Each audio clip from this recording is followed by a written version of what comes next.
어떤 사람이 죄를 지었을 때 그 사람의 죄에 대해 증인이 된 사람은 증언해야 한다.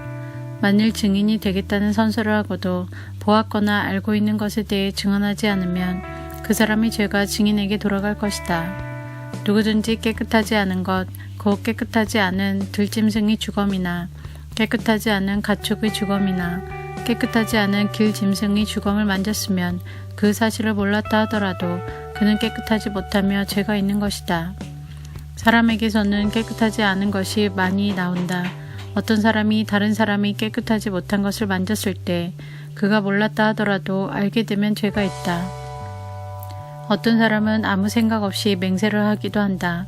좋은 일을 하겠다거나 또는 나쁜 일을 하겠다고 맹세를 하고 맹세한 사실을 잊어버리기도 한다. 하지만 그 사실을 알게 될 때 그는 죄가 있다.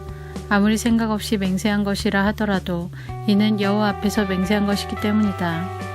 누구든지 위에서 말한 것 가운데 어느 한 가지라도 죄를 지었으면 그는 그 사실을 고백하고 여호와께 저지른 죄에 대한 속죄 제물을 바쳐야 한다.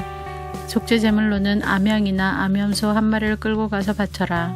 제사장은 그 사람의 죄를 씻는 예식을 행하여라. 하지만 양 한 마리를 바칠 형편이 되지 못하는 사람은 산비둘기 2마리나 집 비둘기 새끼 2마리를 여호와께 죄값으로 바쳐라. 한 마리는 속죄 제물로 바치고 다른 한 마리는 번제물로 바쳐라. 그 사람이 새들을 제사장에게 가져오면 제사장은 먼저 그 가운데서 한 마리를 죄를 씻는 속죄 제물로 바쳐라. 제사장은 그 새의 머리를 비틀어 꺾되 목이 몸에서 떨어져 나가게 하지는 마라. 제사장은 그 속죄 제물의 피 가운데서 얼마를 제단 둘레에 뿌려라. 그리고 나머지 피는 제단 아래에 쏟아라. 이것이 속죄 제물이다. 그런 다음에 제사장은 두 번째 새를 규례에 따라 번제물로 바치고 그 사람을 위해 죄를 씻는 예식을 행하여라. 그러면 그가 용서를 받을 것이다.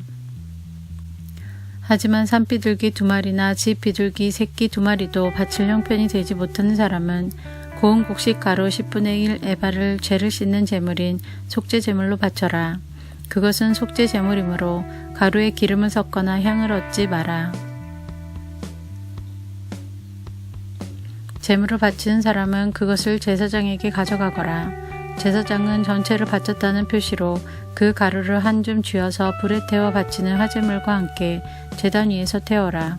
이것은 속죄 제물이다. 그렇게 해서 제사장은 그 사람을 위해 죄를 씻는 예식을 행하여라. 그러면 그가 용서를 받을 것이다. 곡식 제물과 마찬가지로 속죄 제물 가운데서 남는 것은 제사장의 몫이다. 여호와께서 모세에게 말씀하셨습니다. 누구든지 실수로 여호와의 성물을 잘못 다루는 죄를 지으면 그 사람은 흠 없는 수잔 한 마리를 여호와께 바쳐서 허물을 씻는 제물인 속건 제물로 삼아라. 허물을 씻는 수장의 값어치가 은으로 계산할 때 성소에서 다는 무게로 정확히 몇 세겔이 되어야 할지는 내가 정해 주어라. 그 사람은 성물에 대해 잘못한 죄를 갚아라. 그는 그 값어치의 5분의 1을 더해서 그 모든 것을 제사장에게 주어야 한다. 그러면 제사장은 그 사람을 위해 속건 제물로 바친 수장을 가지고 죄를 씻는 예식을 행하여라. 그러면 그가 용서를 받을 것이다.